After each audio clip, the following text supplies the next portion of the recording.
एक वर्ष में 24 एकादशियाँ आती हैं, परंतु सभी एकादशियों में ज्येष्ठ शुक्ल एकादशी सर्वाधिक फलप्रदाय समझी जाती है, क्योंकि ज्येष्ठ शुक्ल एकादशी का व्रत रखने से वर्ष भर की एकादशियों के व्रत का फल प्राप्त होता है। ज्येष्ठ मास की शुक्ल पक्ष की एकादशी तिथि को निर्जला एकादशी भी कहा जाता है। पंचांग के अनुसार वृष तथा मिथुन संक्रांति के बीच शुक्ल पक्ष की एकादशी निर्जला एकादशी कहलाती है। निर्जला अर्थात बिना जल व अन्न ग्रहण किए।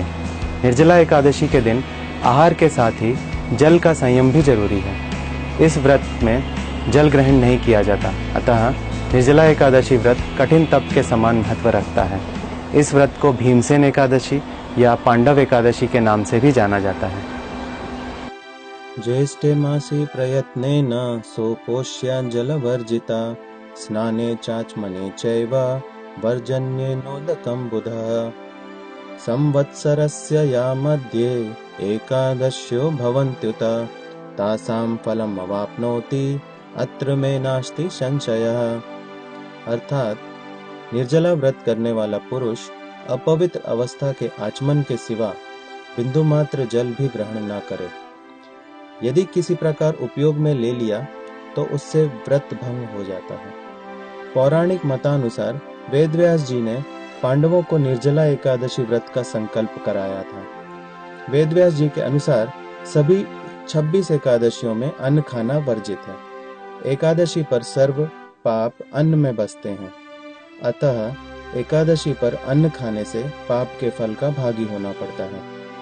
भीमसेन को छोड़कर कुंती सहित चारों पांडव एकादशी व्रत का पालन करते थे। भीमसेन जी के अनुसार उनके उदर में वृक नामक अग्नि सदा प्रज्वलित रहती थी, जो कि मात्र अत्यधिक मात्रा में भोजन करके ही शांत होती थी।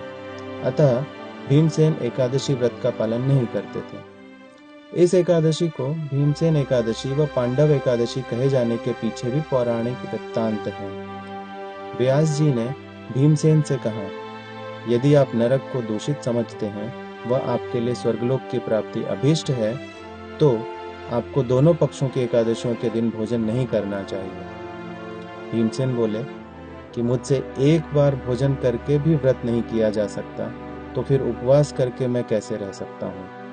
अतः मैं पूरे वर्ष भर में केवल एक ही उपवास कर सकता हूँ, जिससे स्वर्ग की प्राप्ति हो, जिसके करने से मैं कल्याण का भागी हो सकूं। ऐसा कोई एक व्रत निश्चय करके बताइए, मैं उसका यथोचित रूप से पालन करूंगा। इस पर व्यास जी ने भीमसेन को निर्जला एकादशी का वृत्तांत सुनाया, जिससे भीमसेन जी ने पूर्ण किया। इसी कारण इस एकादशी को भीमसेन एकादशी कहते हैं। निर्जला एकादशी तिथि के सूर्योदय से अगले दिन द्वादशी तिथि के सूर्योदय तक जल व भोजन का त्याग किया जाता है। इस दिन श्रील प्रभुपाद के आदेशानुसार हर भक्त को अधिक से अधिक हरे कृष्ण महामंत्र का जप तथा कीर्तन करना चाहिए। भक्तों को चाहिए कि वे इस दिन आलस्य त्याग कर अपना समय भक्तों के संग भगवान नाम श्रवण और कीर्तन में बिताएं। इस तरह से कोई भी व्यक्ति अपने बुरे कर्म फलों से मुक्ति पाकर अत्यधिक तीव्रता से भक्ति पथ पर अग्रसर हो सकता है। हरे कृष्ण।